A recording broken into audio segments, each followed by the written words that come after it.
Yeah. Teresa, we can display the vote.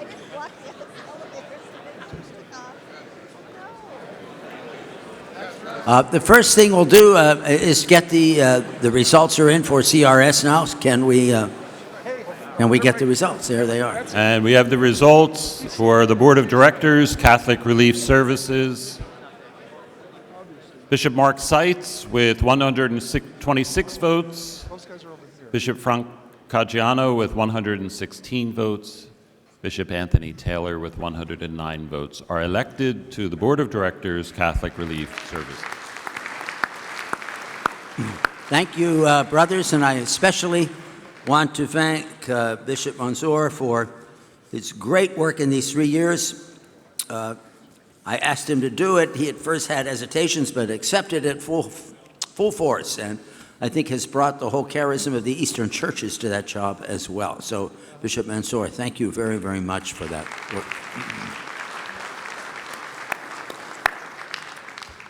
Now, where are we? Here.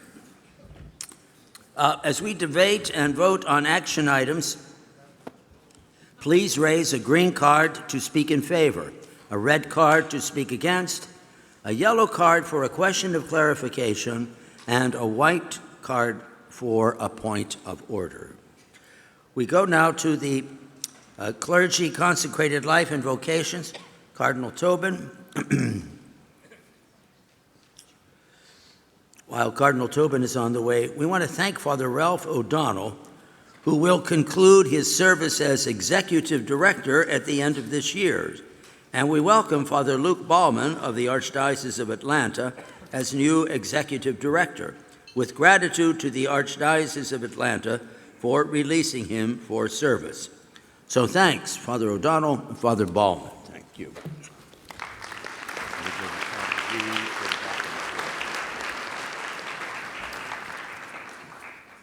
Thank you, Your Eminence. Brothers, you have before you the Group 1 amendments to action item number 4, Program of Priestly Formation, 6th edition, which has been accepted by the committee. At this time, I would also note that there was one set of modifications submitted with the amendments. Since these had already been received and considered by the committee in the preceding modifications process, they were not included with the Group 1 amendments. As Yogi Berra said, it was like deja vu all over again. I move that these amendments be accepted at the recommendation of the committee. Brothers, if any member desires separate consideration of any amendment in Group 1, will he please raise his hand to be recognized by the chairman, and when called upon, identify only the number or numbers of the amendments he wishes to discuss. Momentarily, he will have an opportunity to explain in detail the substance of his request. Anyone? Do we have anyone? I don't see anyone. There being no such requests, Cardinal Tobin's motion is granted, and all of the amendments in Group 1 are adopted. Okay. We just turn the page. Okay, now we move on to this. Brothers, we go even further. Brothers, I ask that... Oh, it'd be you. It's Cardinal Tobin. Brothers, I ask that we now take up the Group 2 amendments, which are before you. I move that these amendments, which have not been accepted by the committee, be rejected. Cardinal Tobin moved that Group 2 amendments, those rejected by the committee, be rejected. Brothers, if any member desires separate consideration of any amendment in Group 2, will he please raise his hand to be recognized, and when called upon, identify only the number or numbers of the amendments he wishes to discuss. Momentarily, there will be an opportunity to explain in detail the substance of his request. Do we have anyone who wants to put up there? I don't see any. No. There being no such request, All of the amendments in Group 2 are rejected. Okay. Six, okay. This is wild. Brothers, seeing no more amendments in need of consideration, I ask Cardinal Tobin to move the action before us. Thank you, Cardinal. Brothers, at this time, I move that the members of the USCCB approve the program of priestly formation, 6th edition, for use in the Diocese of the United States. Thank you, Cardinal Tobin. Brothers, at this time now, I invite any discussion on this motion, the program of priestly formation. We have some people who want to talk about it. Bishop Estevez. Bishop Estevez.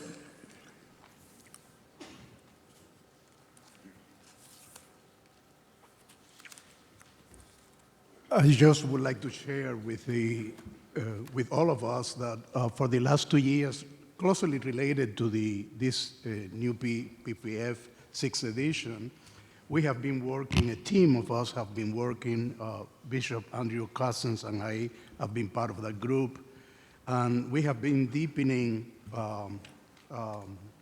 especially the choice of celibacy for the formation of priests based on affective maturity, and which is both spousal and paternal. And this research that we have been doing will be made in a form of a book, which will be called Spiritual Husbands, Spiritual Fathers, and will be made available as a tool to the implementation of the PPF edition. Have any comment? I have no comment on that. Thank you, Bishop. Any further comments by Bishop Conlon? Bishop Conlon?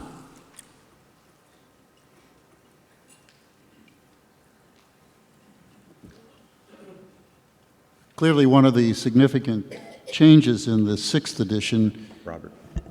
is the addition of the probedeutic year.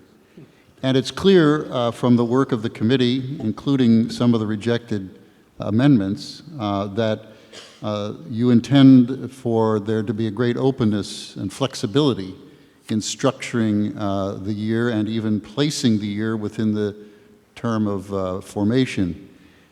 It will be very helpful if the committee and the staff monitors what occurs in the development of the probedeutic year, because I suspect that there will be considerable variety across the country.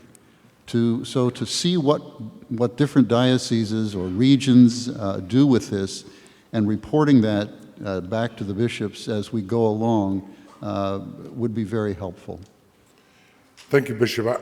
I would, if you allow me to make an immediate suggestion, and as this is a discipline that I've had to learn in the discussions, to not refer to that period in the initial formation as a year, to refer to it as the stage. I don't think it's simply empty words. We do pay respect as we have to the expectation of the ratio fundamentalis, that no less than 1 year, no more than 2 years. We prefer to call it stage to emphasize what really has to be before our eyes is not first and foremost the passage of time, but rather those benchmarks. And we wanted to be as clear and as economic as we were with the benchmarks, which often take a prescriptive form, leaving the flexibility that's necessary in a national church like ours. Okay. Brothers, please use your voting device to cast a vote for action item number 4, the Program of Priestly Formation, 6th edition, for use in the dioceses of the United States. Monsignor Bransfield. Thank you, Your Eminence. Again, the item is displayed, action item number 4, on the screen before you. I'd ask that the voting be opened. The voting is open. Please vote now. Required is 2/3 conference membership with subsequent recognitio from the congregation for the clergy.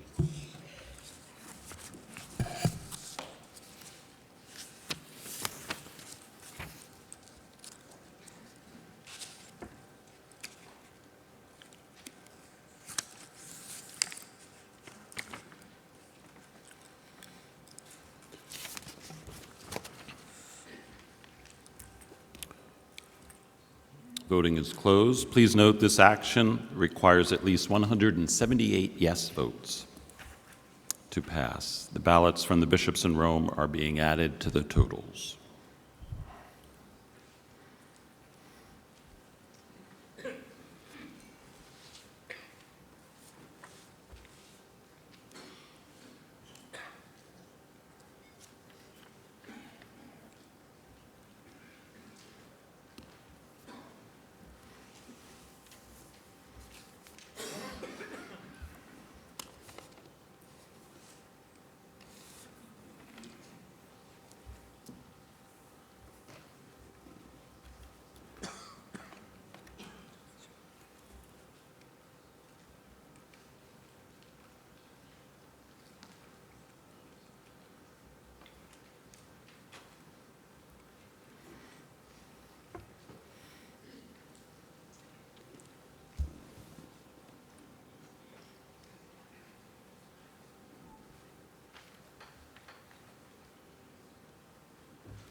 Vote is ready. It will be displayed.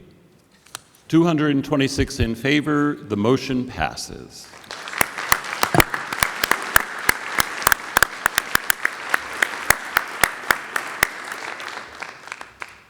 I would like to take this moment to thank very sincerely the members of the CCLV committee, its consultants, and the staff here at the conference.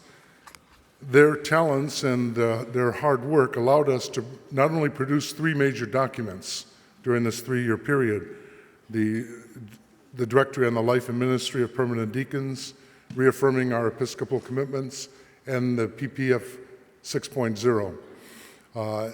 But also to remain in liaison with related groups across the country. For the PPF especially, we relied on a number of consultations with men and women who are skilled in the areas of formation, and we're grateful for their input. And thank you for your patience, which allowed us to deliver the goods.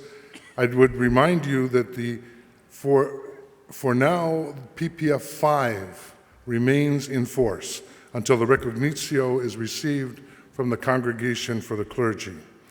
At that point, the implementation of the 6th edition will take place over a period of time. Thanks very much. Thank you. Thank you also, Cardinal Tobin. This was a massive work of consultation for the 6th edition of the program of priestly formation. It involved lots of people in the United States in various stages of priestly formation and discernment. So, Cardinal Tobin, we also want to thank you for your leadership in all of that. God bless you on that.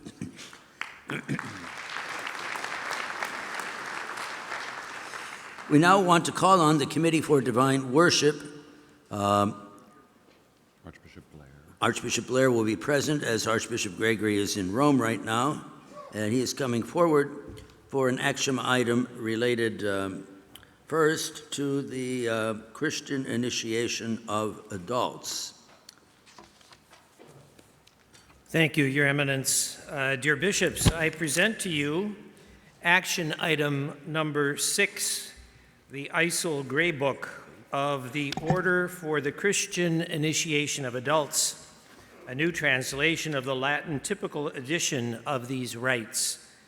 As I mentioned to you yesterday, the committee is proposing this text as a base text, which will then be supplemented and rearranged after the model of the current book used in this country. The vote on the final version of the book will therefore take place at a subsequent meeting. Passage of this item requires a two-thirds vote of the Latin Church members of the United States Conference of Catholic Bishops. Once the book arrives in its definitive form, it will then require the confirmatio and recognitio of the Congregation for Divine Worship and the Discipline of the Sacraments. You have at your places the Group 1 amendments, those accepted by the Committee on Divine Worship. I move that the Group 1 amendments be accepted by the body of bishops. Brothers, if any member desires separate consideration of any amendment in Group 1, will he please raise his hand to be recognized by the chairman, and when called upon, identify only the number or numbers of the amendments wished to be discussed. Momentarily, he will have an opportunity to explain in detail the substance of his request. I don't see it. Okay. There being no such requests, Archbishop Blair's motion is granted, and all of the amendments in Group 1 are adopted. Okay, Archbishop Blair. You also have at your places the Group 2 amendments, those not accepted by the Committee on Divine Worship. I move that the Group 2 amendments be rejected by the body of bishops. Archbishop Blair moved that Group 2 amendments, those rejected by the committee, be rejected. Brothers, if any member desires separate consideration of any amendment in Group 2, will he please raise his hand to be recognized, and when called upon, identify only the number or numbers of the amendments he wishes to discuss. Momentarily, there will be an opportunity to explain in detail the substance of his request. Is anybody but there? Someone put a card. See, okay. There being no such requests, all of the amendments in Group 2 are rejected. Okay. I now move that the Latin Church members of the USCCB approve the ISIL Gray Book of the Order for the Christian Initiation of Adults, a new translation of the Latin typical edition of these rites. Thank you, Archbishop Blair. Brothers, at this time, I invite now any additional discussion you would like to have on this current text translation.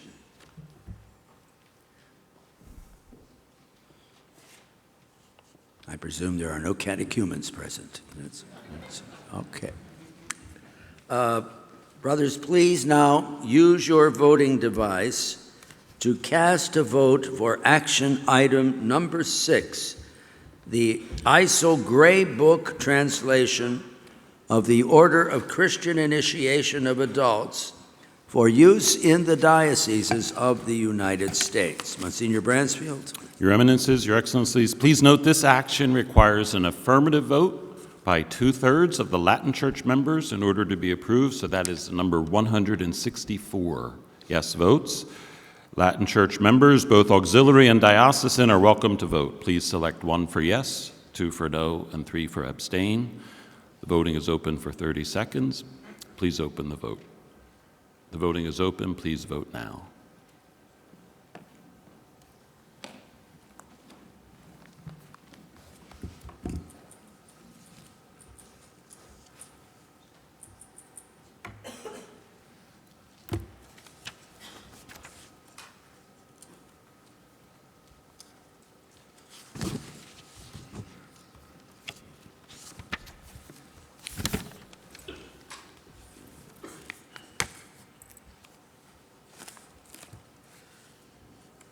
Voting is closed. We will tally the vote, including those bishops voting in Rome.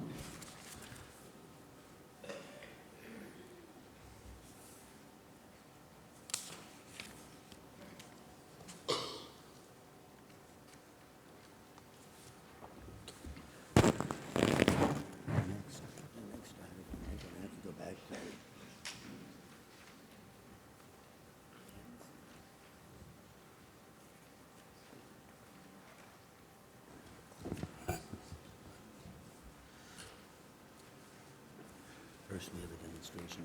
Right.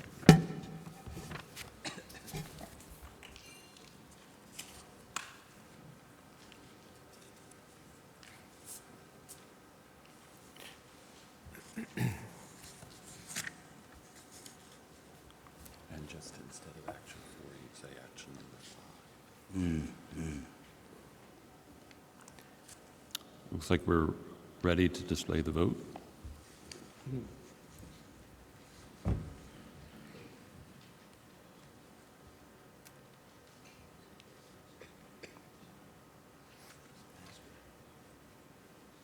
With 217 votes, the motion passes. Very good.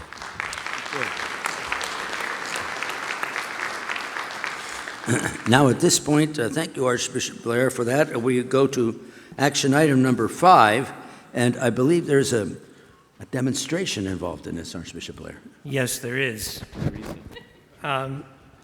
Bishops, the second action item from the Committee on Divine Worship is the translation of the hymns of the Liturgy of the Hours. Many of you will recall that in November 2012, we approved a scope of work for a new edition of the breviary. At that time, we voted to ask ISIL to translate all the Latin hymns in the typical edition of the Liturgy of the Hours, with the clear intention that our new breviary will incorporate the hymns of the Latin edition. The consensus at that time was that anyone who wished to use other hymns would certainly be free to do so by using other hymnals approved for liturgical use. Now, after the passing of these years, ISIL has finished its work, and the proposed translations of the 294 hymns of the breviary are now before you. The translators have aimed to capture the content of the Latin text with fidelity and precision, and I hope you'll agree that these texts are incredibly rich in their theology and in their imagery. Now, you'll notice that they do not rhyme, but I would point out that the Latin originals typically do not rhyme either. The translations do, however, maintain a meter and the accentuation patterns of the Latin. And this is extremely important because it means that the English texts will work very well for recitation, but more importantly, they'll sing very well to both popular hymn tunes and to the Gregorian melodies of the tradition of the Latin Rite. Because of the importance of the carefully designed meter and accentuation that's required of hymnody, we're proposing that this be a non-amendable action item. Certainly, if you catch a typo or something of that nature, you can bring it to the attention of our staff. Approval of this text requires affirmative vote by 2/3 of the Latin Church members of the USCCB, with subsequent confirmatio of the Congregation for Divine Worship and the discipline of the sacraments. Before we proceed to discussion and vote, we've arranged for a demonstration of these new translations, and we're very happy to have with us today Monsignor Andrew Wadsworth, the Executive Director of ISIL, and others representing the work of ISIL. Our choir present with us today is under the direction of Mr. Adam Bartlett, and the singers are from the Catholic University of America and from Focus, the Fellowship of Catholic University Students. At your places, you'll notice you have this short fascicle among your documents with several musical settings. And here's what we'd like to do. We'll have the choir sing a first verse, and then everyone else is invited to join in. So if you would go to the item in there after turning the first page, the circled item number 1. This is the ancient hymn Te Lucis ante terminum, a 7th century hymn we use at night prayer for much of the year. There are many well-known melodies that would work with this text, but today we'll sing it with a tune called Talus's Canon. So let's begin. The choir will sing the first verse, and then we can join in singing the rest.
And now we'll sing the same hymn, but using music based on the Gregorian melody found in the Liber Hymnarius. Again, the choir will go first, and then we'll join them. And this is the circle number 2.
The flexibility that has been demonstrated here is very important Religious communities and seminaries, for example, might want to incorporate the Gregorian melodies into their prayer. But in other settings, in a parish or at a special event, the ability to use a better-known tune will perhaps be appreciated. I'd like to ask us to do one more. This time we'll sing a more modern hymn that is used for the common of doctors of the Church. The author was Father Anselmo Lentini, a Benedictine who led the committee that arranged the hymns for the breviary after the Second Vatican Council. This meter is perhaps not as commonly used, but I think you'll recognize the melody, which is sometimes referred to as Poitiers. After the choir sings the first verse, we'll join them in just singing the second verse.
And finally, let's sing it with the Gregorian melody. This is circled item number 4.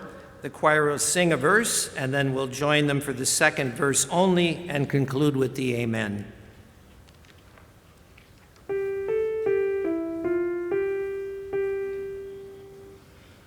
Christ, we revere you as eternal teacher, graciously showing laws for our salvation, solely possessing words of life and wisdom. Rightly we praise you. Lord, we acclaim you as the world's good shepherd, for you established your true bride in wisdom, that she might always be in word and witness, light to all nations.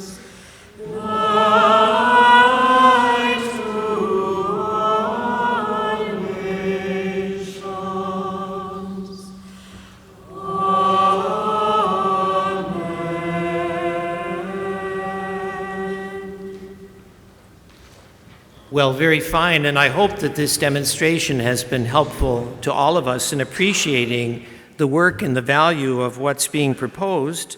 Thank you, Adam, and the members of the choir, and thank you, Monsignor Wadsworth, and all of those who have collaborated in ISIL for the work, the tremendous work, really, that's been done on these beautiful hymns.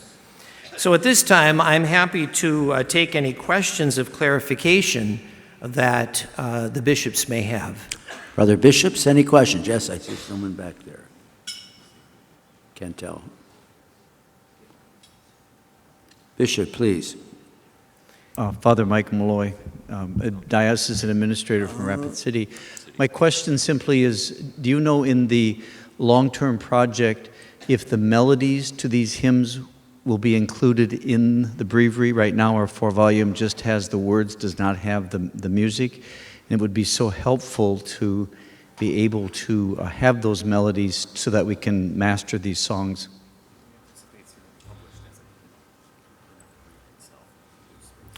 We anticipate these being published as a hymnal, in which case the melodies would be provided, but not in the actual breviary itself, for, I think, reasons of length and such.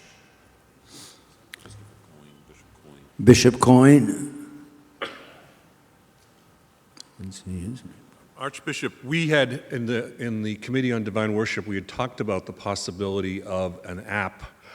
I know there are good ones out there already, and there's one in English that already provides the melody for the hymns as well as spoken word.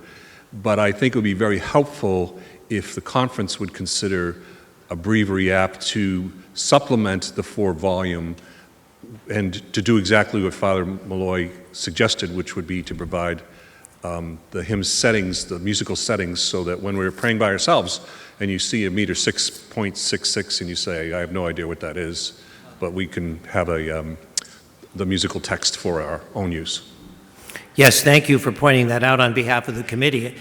Needless to say, we have discussions about an app, and being well aware of the use that's made and the help that this can provide, so that would be very much taken into consideration in all of these questions. Others, no? See no other cards up. Okay. Archbishop Blair, can we move the motion then? I now move that the Latin Church members of the USCCB approve the ISIL Grey Book translation of the hymns of the Liturgy of the Hours for use in the dioceses of the United States of America. For this item, 2/3 of the Latin Church members. You're not on.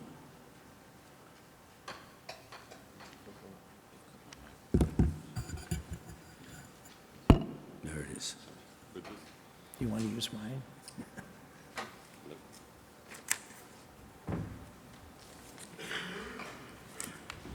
Our singing wasn't that bad. So for this item, 2/3 of the Latin Church members with subsequent confirmatio by the Congregation for Divine Worship, Discipline of Sacraments. That number is 164 affirmative votes to pass. So we'll open the voting when the clock appears in the lower right-hand corner. The voting is open. Please vote now.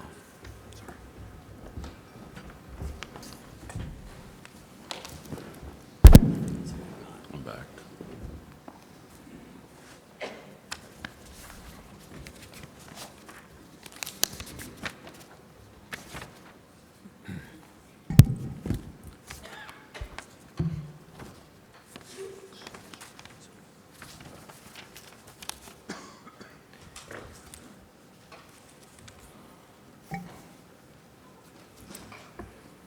Voting is closed. We'll tally the vote and we'll integrate the votes.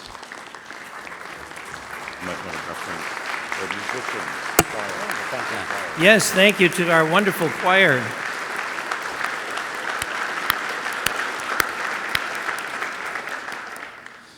We too would like to, Archbishop Blair, thank the choir, Senior Wadsworth and all for coming for the demonstration. Thanks.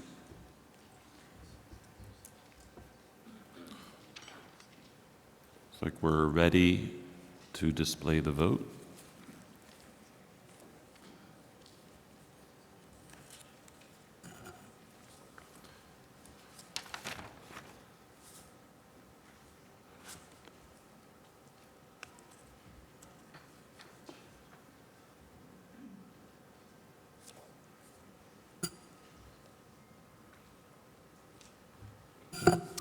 "205 yes votes. The translation of hymns of liturgy hours passes.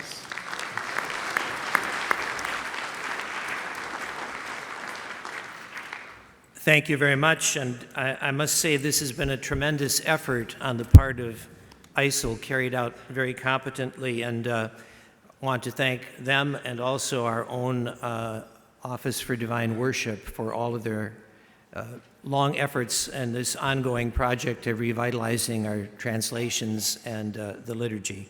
So thanks to you very much. Thank you, Archbishop Blair, for subbing for Archbishop Gregory. Thanks to the whole committee. Thanks you for this very important work in the liturgy. Thanks. Thank you. Tab I. At this point, we want to call Archbishop Gomez to the podium. He is going to present action item number 7 for debate and vote. Thank you, Cardinal Leonardo. Let me just take advantage to thank all of you for your trust and confidence on this morning election.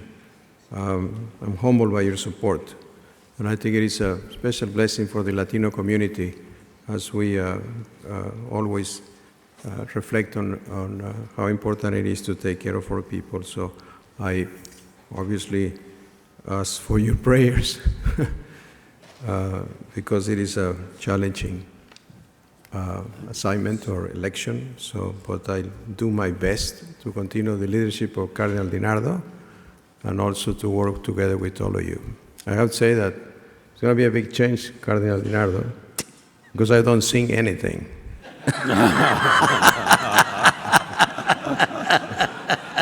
I hope it is okay. Sounds good already. So, Cardinal, so thank you, Your Eminence. I would like to begin with some very good news. There were no amendments at all proposed to the video scripts. So thank you, brothers. To help you visualize what the proposed final scripts will look like, we have provided a clean copy on light purple paper at your places. This is for the script for the videos. So it's this one. It is marked proposed final. So, because there were no amendments to these video scripts, I will propose we take up the video scripts question first. Brothers, seeing no amendments in need of consideration regarding the video scripts, I ask Archbishop Gomez to move the video script portion of the action item before us. Brothers, at this time I move that the members of the USCCB approve the video scripts for 5 short videos to supplement forming consciences for faithful citizenship. Thank you, Archbishop Gomez. Brothers, at this time I invite any additional discussion. If that is needed. None, I don't think. Okay. Brothers, please use your voting device to cast a vote for action item number 7, question number 2, the video script for 5 short videos to supplement forming consciences for faithful citizenship. Monsignor Bransfield. Thank you, Your Eminence. This vote is required as a 2/3 of the membership of the conference. So that would be, let me see, 178 needed to pass. The vote is displayed. When the clock appears, the vote will be open. The vote is open. Please vote now.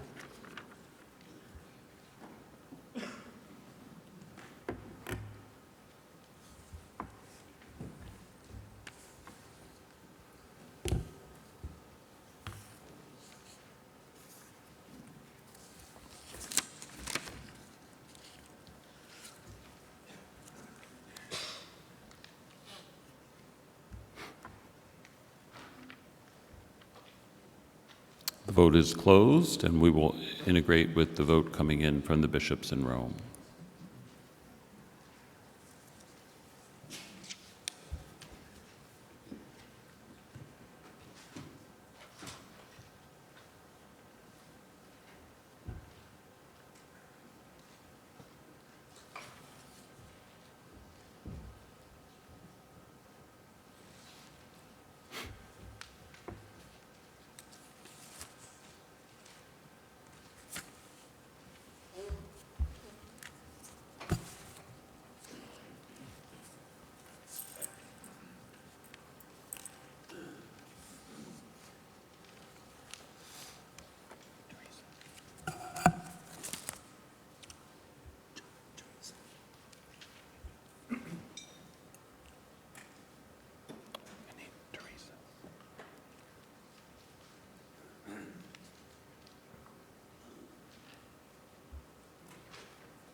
Vote is 227 in favor. The motion passes.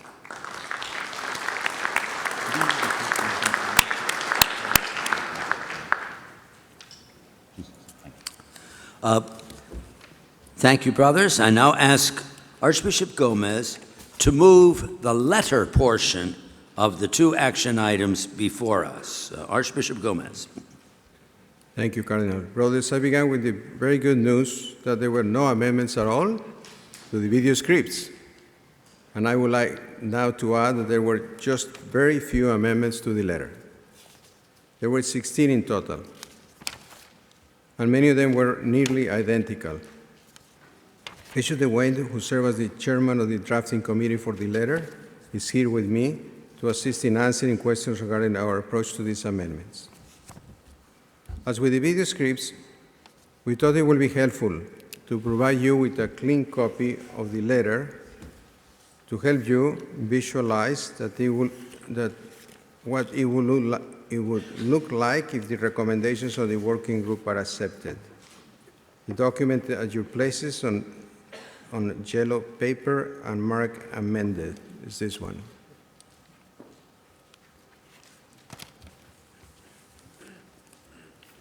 It is only a visual aid. It does not contain line numbers. This is because all of the amendments are based on the line numbers in the original text in the action item, and create a new and competing set of line numbers will cause confusion. Now, let us turn to the amendments. You have before you the Group 1 amendments to action item number 7, forming consciences for faithful citizenship, which have been accepted by the working group. I move that these amendments be accepted at the recommendation of the working group. Brothers, if any member desires separate consideration of any amendment in Group 1, will he please raise his hand to be recognized by the chairman, and when called upon, identify only the number or numbers of the amendments he wished to discuss. Momentarily, he will have the opportunity to explain in detail the substance of his request. Cardinal Supich. Just the number. Number 5. Number 5. Anyone else? Any others?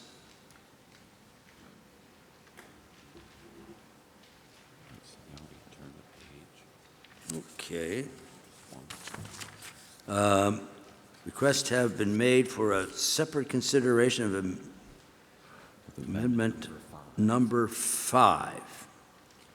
But first, without objection pursuant to Archbishop Gomez's motion, all of the amendments in Group 1, except the one just named, are adopted. So now, we take into consideration that amendment which is up for discussion. That's right. Cardinal Supich, you are requesting a separate consideration of amendment number 5. Thank you, Archbishop Gomez, and your committee, and your indulgence in allowing me to submit this again. Your reason for not accepting the entire paragraph 101 of the Apostolic Exhortation, Gaudete et Exultate, is the need for brevity of the letter, and I appreciate that. But it is precisely the brevity and the succinctness that the Holy Father uses in this paragraph that puts forward all of the elements in the call to holiness that we are to exercise as faithful citizenships. He speaks about the need to make sure we avoid those kind of ideological frameworks that our society today is so paralyzed in our political discourse by. But also, he wants to make sure, as we see here, that not only do we avoid that, but we engage one another. And he also makes sure that we do not make one issue that a political party or a group puts forward to the point where we're going to ignore all the rest of them. And then he also names some that we don't name in our document, and particularly the last sentence of that paragraph, We cannot uphold an ideal of holiness that would ignore injustice in a world where some revel, spend with abandon, and live only for the latest consumer goods, even as others look on from afar, living their entire lives in abject poverty.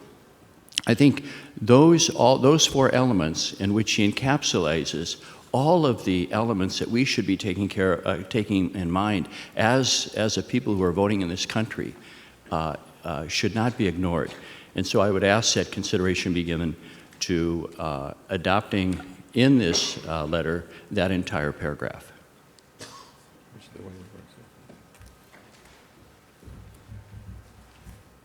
Your Eminence, thank you. We had hoped to do that in choosing the verbiage, as you had earlier suggested to us, at another date, with the equally sacred, and then coming out from there.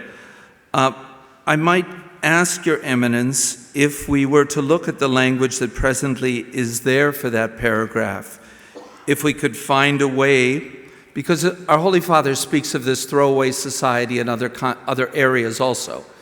I'm wondering if we might say new forms of slavery, every form of rejection, and a consumer mentality. Yes, I understand and I appreciate that attempt at accommodation. My point is that this is the magisterial teaching of Pope Francis put in a very succinct way. And I think we can all benefit from it as we speak to our people about the issues. So from my perspective, it is making sure that we're, as we heard from the nuncio the other day, looking at the magisterium, the particular magisterium of Pope Francis, as a guide for us in this very important document. So I would still like to have the entire paragraph. The entire paragraph. Thank you. Okay. Do you want to take it as a friendly amendment without objection?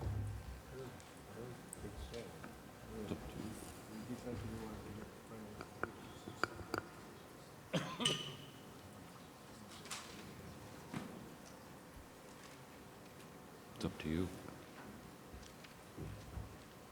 Work with Anthony. Well, our concern is, as we say, is that it makes the document longer. So,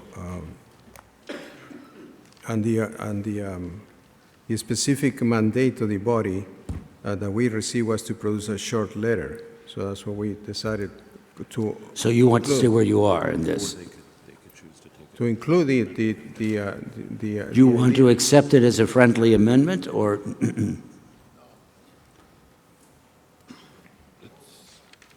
Should we ask the body then? I think we need to ask the body. Just continue to vote on it. All right, so anybody else have any comments on this? There's somebody has their hand. Bishop McElroy.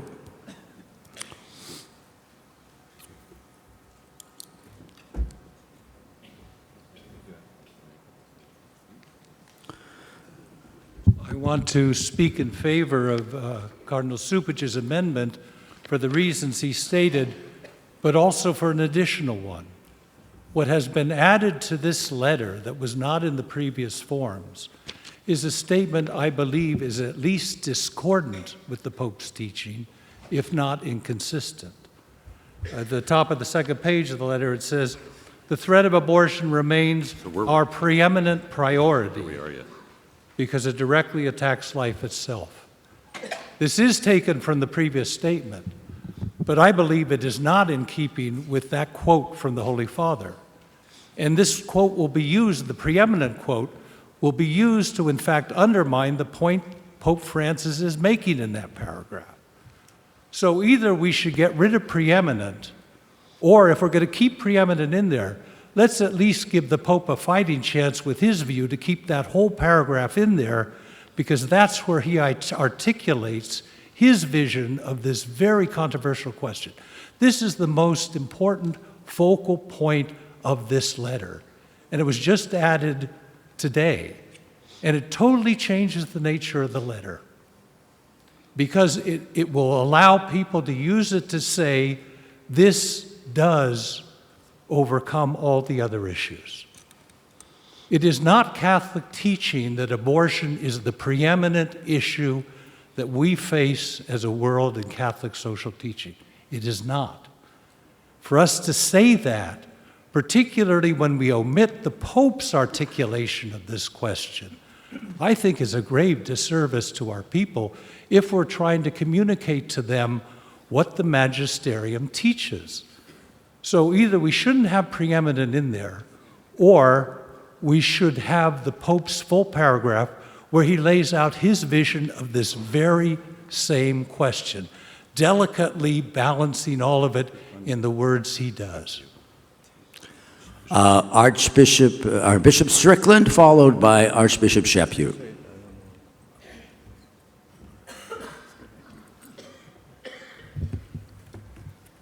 I absolutely think preeminent needs to stay. Archbishop Chaput. Thank you very much, Your Eminence. I'm certainly not against quoting the Holy Father's full statement. I think it's a beautiful statement. I believe it. But I am against anyone stating that our saying it's preeminent is contrary to the teaching of the Pope, because that isn't true.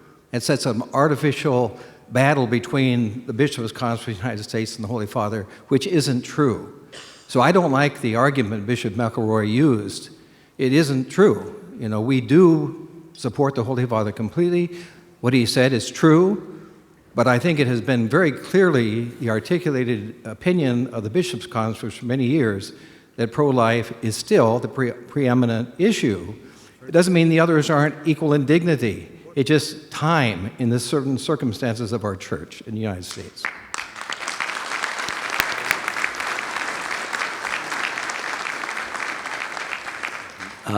Archbishop Gomez, any further response here? No, I think the committee prefers not to have the whole quote to the Holy Father. I don't know if we can ask the body if they support the committee or they want us to include the whole. How do we phrase it then? Okay, brothers, based on the preceding discussion of this amendment, pardon me? Cordileone has a question. Archbishop Cordileone. Oh, please, Archbishop Cordileone. This will be quick. I just want to point out, I didn't hear the committee mention that you did put it in a reference and a footnote to it. Yes. So I presume this is a way of acknowledging the teaching without incorporating the whole text? Absolutely, that was the idea of the committee. Because obviously we support the teachings of Pope Francis, but I think it is we were called to have a brief document, so that's why we decided not to include the whole quote in this document. But it is the footnote refers directly to that quote of Pope Francis.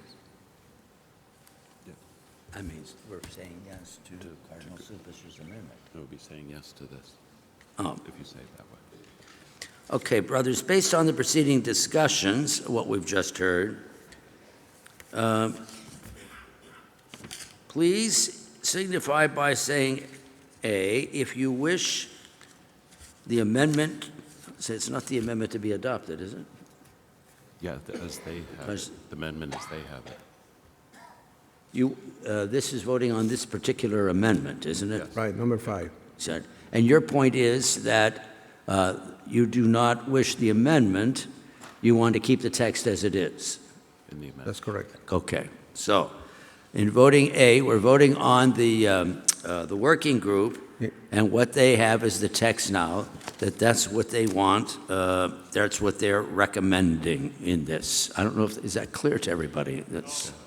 I don't think so. Okay. I don't think it's clear. Your Eminence, I think what we did, we accepted the amendment with a change. And the change is the text that you have. So I think Cardinal Supich is asking us to change our way of doing it, but we think that it's better to keep it as it is, correct? So the committees would like to just accept the amendment with the change that we decided to. I like it. Is that possible or not? Yeah. So the vote, my understanding is, I would certainly defer to the parliamentarian, my understanding is the vote would be, the body would vote aye if they wish the amendment as the committee has proposed it to be adopted. they would vote no if they would ask for the rewording of Cardinal Cupich, what the Cardinal has proposed. So a vote of aye is as the committee has it in the amendments, and it would favor the committee, Archbishop Gomez. A vote of no would look to the inclusion of Cardinal Cupich's return to his original amendment, if I understand correctly. Should we take a electronic vote?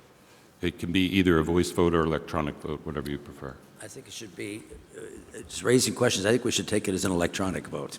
So we would do an electronic vote. The technicians will prepare the ballot on the screen. We'll be signifying aye if you wish the amendment to be adopted as was the recommendation of the working group. So to say aye if it would be, or vote 1, yes, if it is to accept the recommendation of the working group. A vote of number 2 would be a vote to include Cardinal Cupich's wording, an amendment to include the entire quote, if I'm correct. So they're working on the wording of the ballot and will display it momentarily. So adopted as was recommended by the working group, so that's in the amendment before you, in the wording before you. If you would prefer to have Cardinal Cupich's adjustment integrated, you would vote for number 2. If you abstain, you would vote for number 3. Is that any questions? So when we can open the vote will appear when the clock appears and the number appears. The vote is open. Please vote now. It would be a simple majority.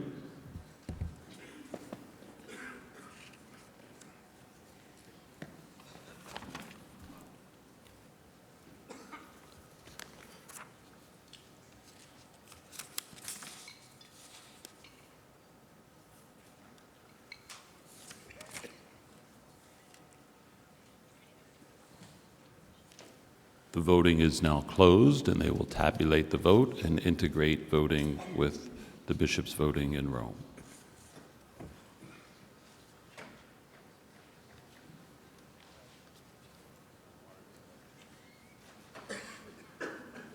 Again, it's a simple majority.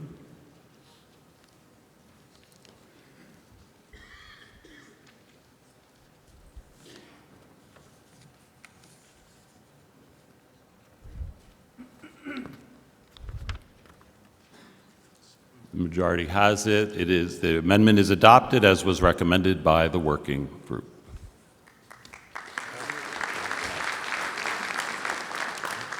Now we go to amendments that were, take up Group 2 amendments. I'm sorry? Oh, okay. So, brothers, at this time I move that the members of the USCCB approve this short letter to supplement Forming Consciences for Faithful Citizenship. Is that correct? Yes. Where's that? So we go to number 4. Separate consideration of these two. Yeah, they're not separate. So now we would move the item. So I don't know where we are.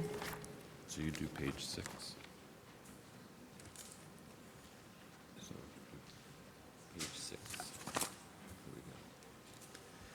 Okay, Archbishop Gomez moved that Group 2 amendments, those rejected by the working group, be rejected.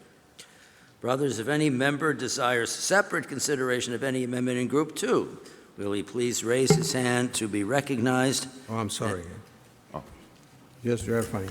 I was wrong, so go ahead. Okay. You're perfect. What's that? What I do now? No, you're right. You're right. Go ahead. Nothing. You're right. Shall I repeat it all over? Sure. Okay, I'll repeat it all over again. I'll tell you, these amendments are too much. Okay. Archbishop Gomez moved that Group 2 amendments, those rejected by the working group, be rejected. Brothers, if any member desires separate consideration of any amendment in Group 2, will he please raise his hand to be recognized, and when called upon, identify only the numbers of the amendments he wishes to discuss. Momentarily, there will be an opportunity to explain in detail the substance of his request. Do we have any for the rejected amendments? I don't see any. I don't see any. There being no such requests, all of the amendments in Group 2 are rejected. Okay, so turn 2 pages. All right. Brothers, seeing no more amendments in need of consideration, I ask Archbishop Gomez to move the second of the 2 action items before us. Brothers, now at this time, I move that the members of the USCCB approve the short letter to supplement forming consciences for faithful citizenship. Thank you, Archbishop Gomez. Brothers, at this time, I invite any additional discussion on this motion, which is ready for a vote. Any discussion at this point? All right. I don't see. No. All right, brothers, please use your voting device to cast a vote for action item number 7, the short letter to supplement forming consciences for faithful citizenship. Monsignor Bransfield. Thank you, Your Eminence. Your Eminences, Your Excellencies, please note this action requires an affirmative vote by 2/3 of the conference membership in order to be approved. That, again, is at least 178 yes votes. All active bishops, both auxiliary and diocesan, Latin and Eastern Catholic churches, are welcome to vote. Please vote 1 for yes, 2 for no, 3 for abstain. The voting window will be open 30 seconds. Please open the vote. Voting is open. Please vote now.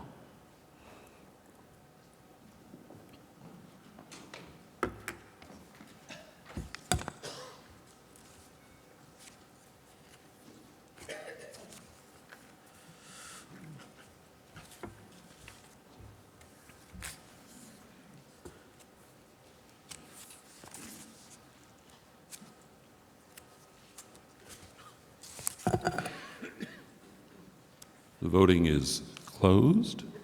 We'll integrate the vote, tally the vote, and then combine it with those bishops voting in Rome.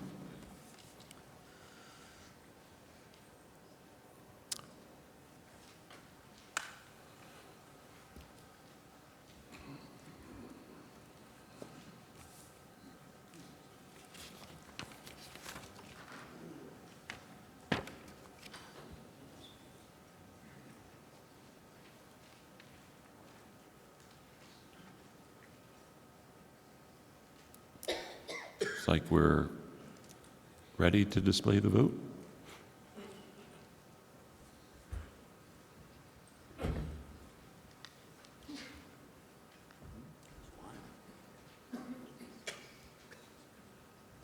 "207, the motion passes.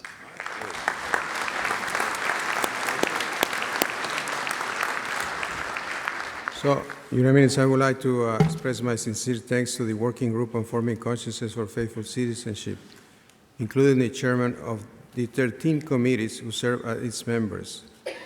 In particular, I thank the chairman of the 2 drafting committees, Archbishop Timothy Broglio, who served as chairman of the drafting committee for the video scripts, and Bishop Frank DeWayne, chairman of the drafting committee for the letter. In addition, thank you to the staff who assisted the working group in many ways. Thank you. Thank you, Archbishop Gomez, and all your group. It's always a very, very complicated form. We have a number of different committees and bishops working on that for this faithful citizenship. So, Archbishop Gomez, thank you very, very much for that.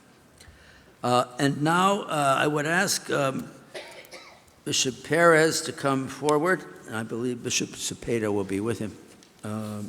The Committee on Cultural Diversity in the Church, that's the body of bishops authorizing the Committee on Cultural Diversity, the Subcommittee on Hispanic Affairs, to lead a process about the 5th Encuentro. So, Bishop Perez, it's all yours.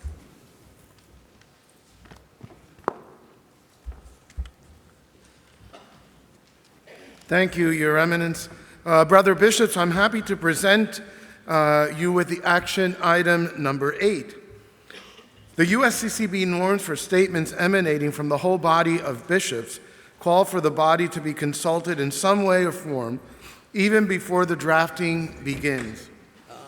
Having heard from many 5th Encuentro leaders Over the past year, the Subcommittee on Hispanic Affairs presented the Committee on Cultural Diversity in the Church with the need and the desire to have a formal response from the bishops to the recommendations of the Fifth Encuentro. The action item is actually present under a purple color paper. The Committee on Cultural Diversity saw the wisdom and timeliness of this initiative and was happy to endorse this undertaking during our next strategic plan. The committee sees the development of a comprehensive formal statement on Hispanic ministry as an appropriate and very concrete pastoral response to what we have seen and heard through the Fifth Encuentro process. I now invite Bishop Cepeda to share with you a bit more of what is envisioned.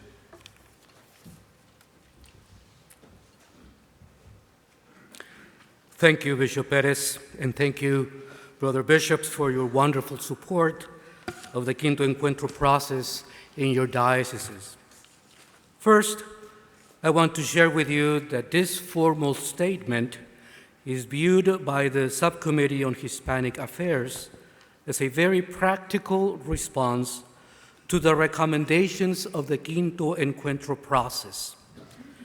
Catholic Hispanic Ministry's recent history shows that the 1987 National Pastoral Plan for Hispanic Ministry triggered an incredible growth in the Church's response to the Hispanic presence at the time.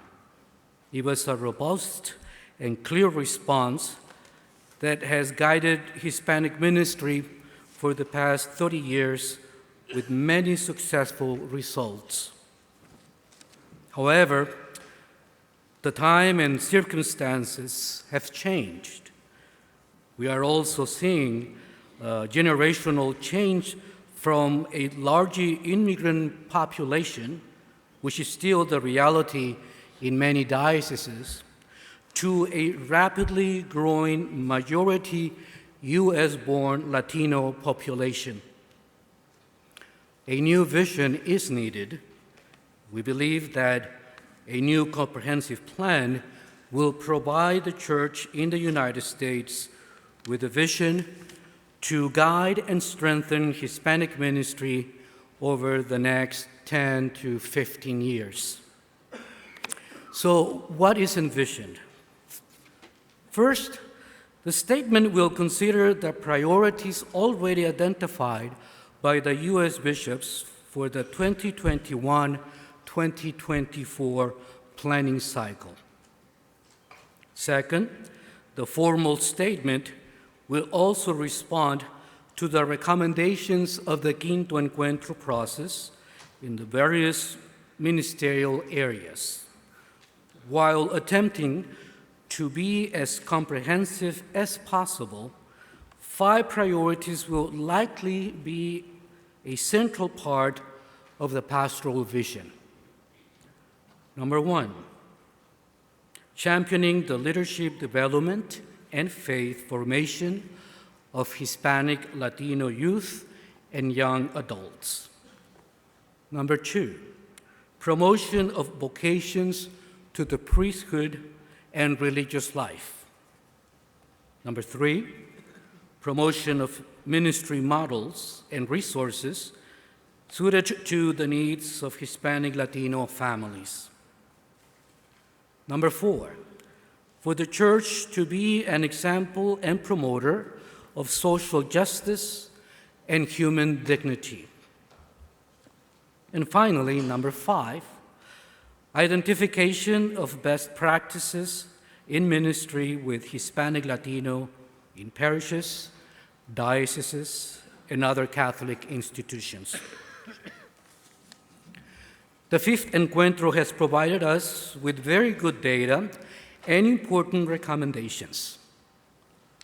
A renewed vision will help us build on the success of the past and to expand our outreach while at the same time forming new missionary disciples in the Church and in society.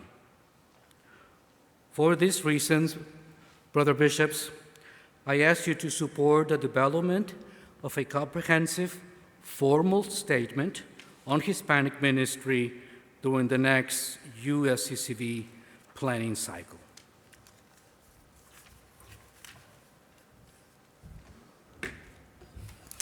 I want to thank Bishop Arturo Cepeda and the members of the Subcommittee for Hispanic Affairs for their leadership and excellent work following up to the 5th National Encuentro, particularly for their vision to develop a comprehensive formal statement on Hispanic Latino ministry. Now I would like to open the microphone to your questions and comments about this proposed action item.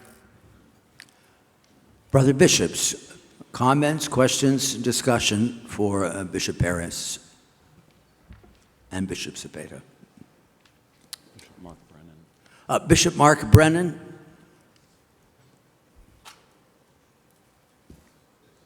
On the vocational matter, I'd encourage you to consider also the need for Latino permanent deacons. Mm-hmm. Absolutely, that will be part of the discussion as well, because that's a growing need all over the country. Bishop William Justice.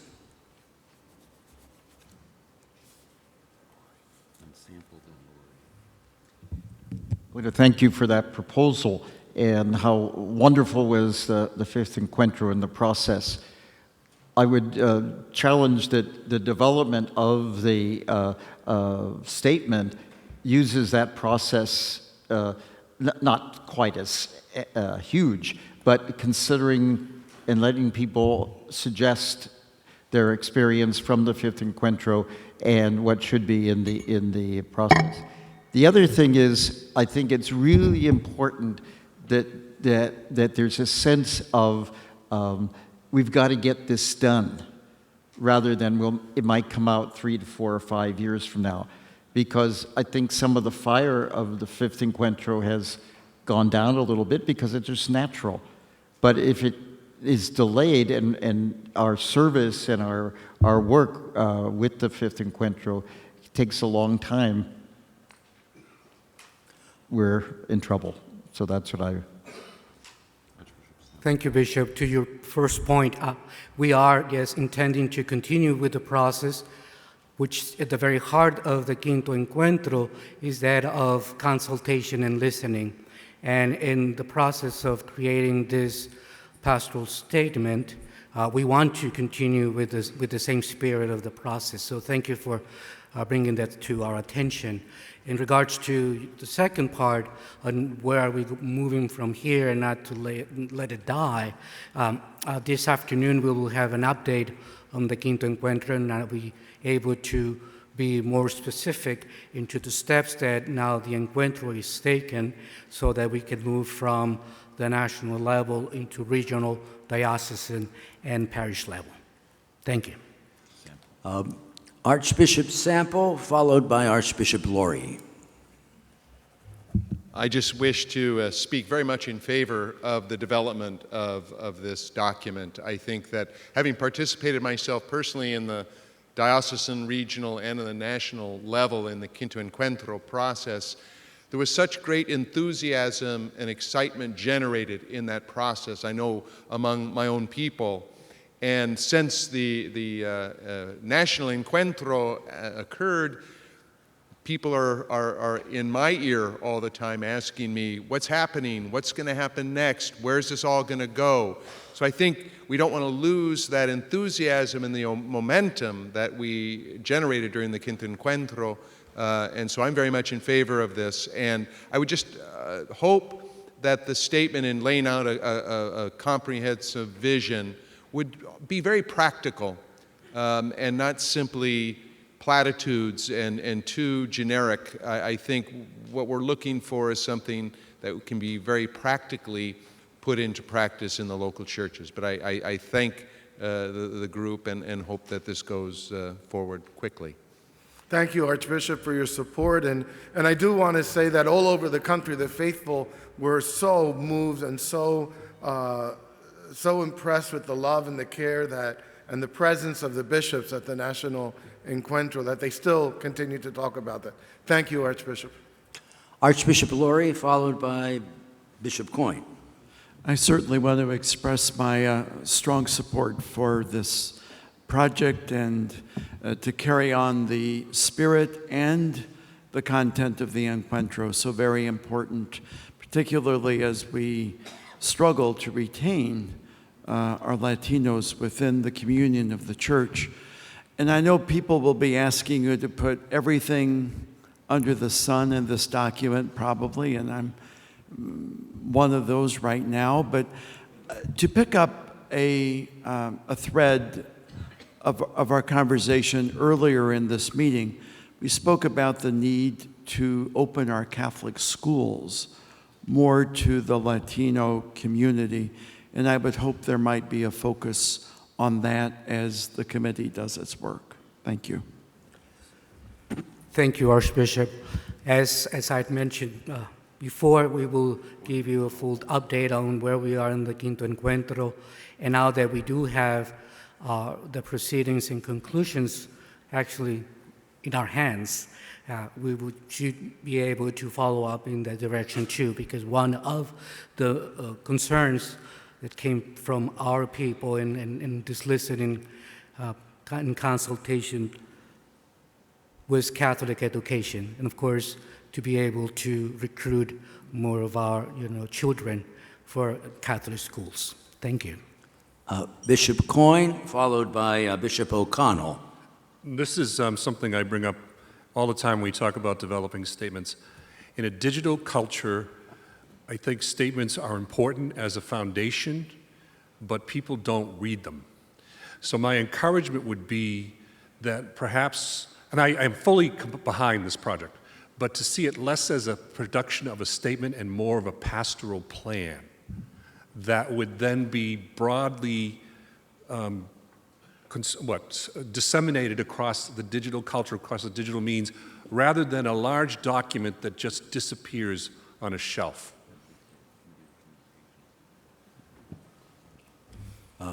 Absolutely, Bishop Coyne, that is our intent, that it is going to be practical and pastoral and direct service to the people of God. And we will be working with the Committee on Communications to actually make sure that it's digitally present, as well as in the digital platforms of the Fifth Encuentro, which have been really vast and touched lots and lots of hearts and minds.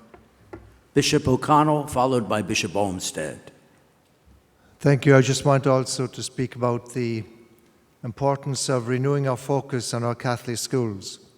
Dr. Spino yesterday said, as we know, 60%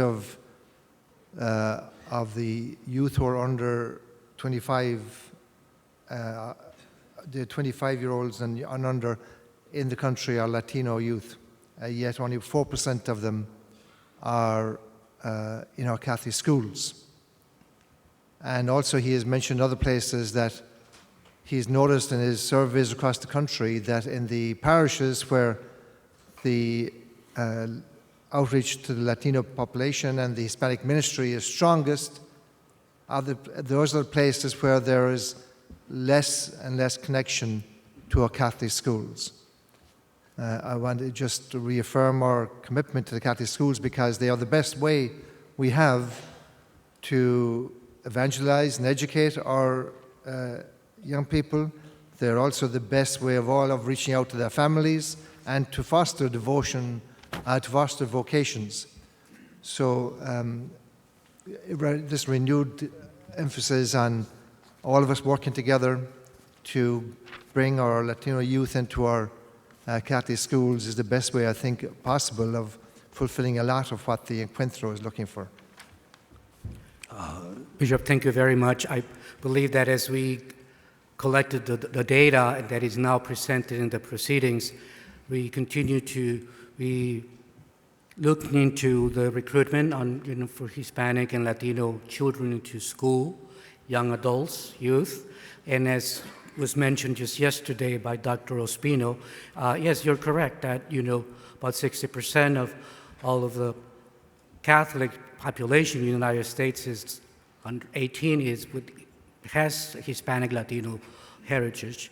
So I think that's very, very important. We also learned from the data that it is actually about 6% of this Hispanic Latinos that are actually receiving Catholic education in Catholic schools. So I think that, again, the data is the one that will continue to give us the force to move forward, de seguir adelante. Thank you. Bishop Olmsted. Excuse me. Thank you. I'm very much in favor of this. I'm so grateful for the proposal. And I agree strongly with the need for our Catholic schools to be focused on having as many Catholic children as possible. 80% of our Catholics in the Diocese of Phoenix under 20 are Hispanic. So we have to have that focus. The group that I would like to lift up especially, however, are millennials. That's been the primary group that we had participate in the Quinto Encuentro. They came back with a lot of enthusiasm. And so we need to look not only at the fact that many millennials may be no longer practicing their faith, there are many who are very strongly living their faith. And I think we need to look at encouraging them and encouraging even more leadership among those in our millennial generation. Not only Latinos, even though those are the largest proportions, certainly in our diocese and maybe across the nation who are Catholic, but they can make a great contribution and they're very engaged too with the media at the same time. So thank you. I'm sorry. Yes. Thank you, Archbishop. And definitely that is very much at the heart of our reflection and our concern. In fact, you'll hear this afternoon of the works that's being done already in developing a leadership program for our young adults and making sure that they have the proper space in our communities, in our churches, in our dioceses. Cardinal O'Malley. I want to support this wonderful document that you're coming up with. I'd like to see you really promote our Catholic schools. There's been no institution in the United States that has moved people out of poverty the way that our Catholic schools have and do. But we know that the vast majority of our Hispanic families cannot afford Catholic schools. I would hope that you will push very much for tax credits and vouchers. And I think when that comes from the minority community, it has a greater impact with our politicians. But if we don't get that, we're never going to get many kids into the Catholic schools. The other thing that I think we need to look at is doing more and more youth centers for Hispanic kids, after-school programs, weekend programs that keeps them in schools, keeps them out of gangs, keeps them close to the church, gives a chance for them to feel part of a parish community. Because getting all of the Catholic kids into Catholic schools again is a dream. When I was in school, it was free, and every Catholic kid was in a Catholic school. Today, that's not possible. But we have to work very hard for vouchers and tax credits. It's the only way that we'll open our Catholic schools to the minority and the kids from low-income families. Thank you, Your Eminence. And coming from the state of Ohio with very strong voucher programs, I could certainly attest on how it makes Catholic education available, accessible to many who wouldn't have it otherwise. And the after-school programs are certainly practical ways of reaching out and keeping our young folks very close to our hearts as well. Thank you. Seeing no others, some final comments before we move for the vote, Bishop Harris. So, brothers, now I present you with the action item for your consideration and vote. Does the full body of bishops authorize the Committee on Cultural Diversity in the Church and the Church's Subcommittee on Hispanic Affairs to lead the process of developing a new formal statement and comprehensive vision for Hispanic Latino ministry in response to the Fifth Encuentro process to be developed and approved by the full body of bishops during the next USCCB Strategic Planning Cycle 2021-2024?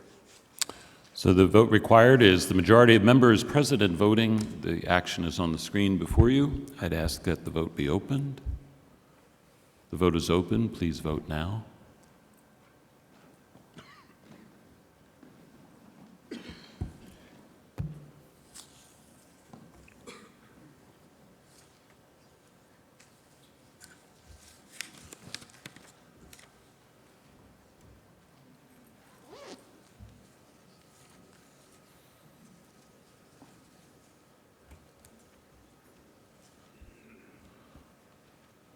The voting window is closed. We will tabulate the vote and integrate for bishops voting from Rome.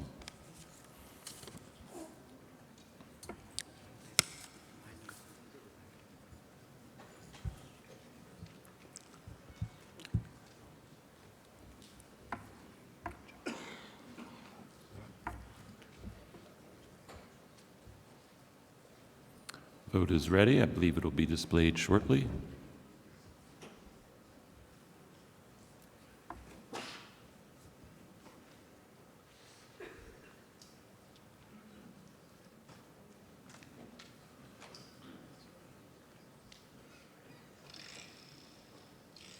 With 222 yes votes, the motion passes.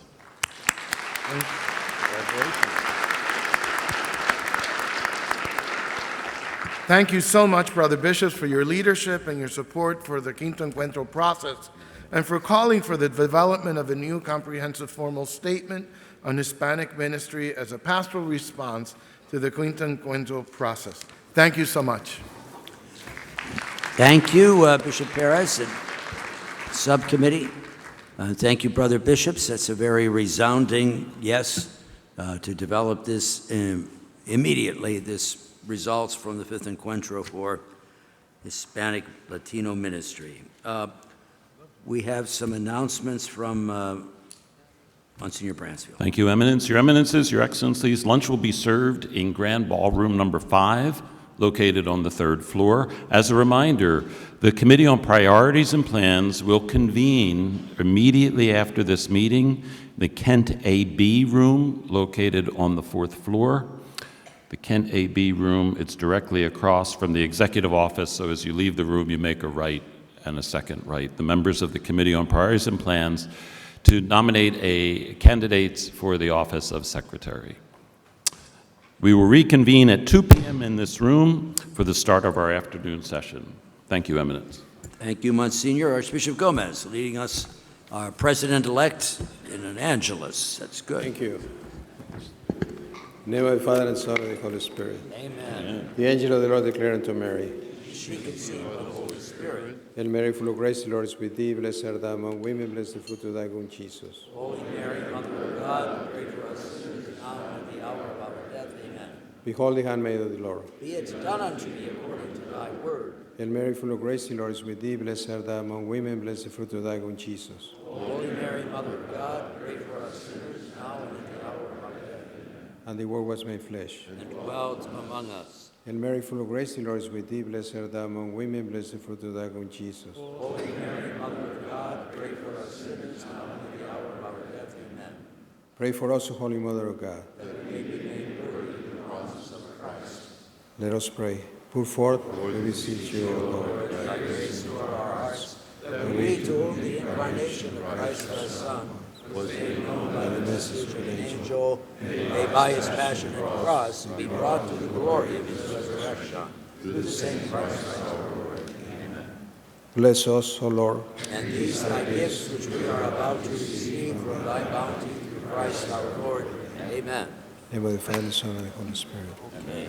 Well, thank you. Was up there going, liturgy,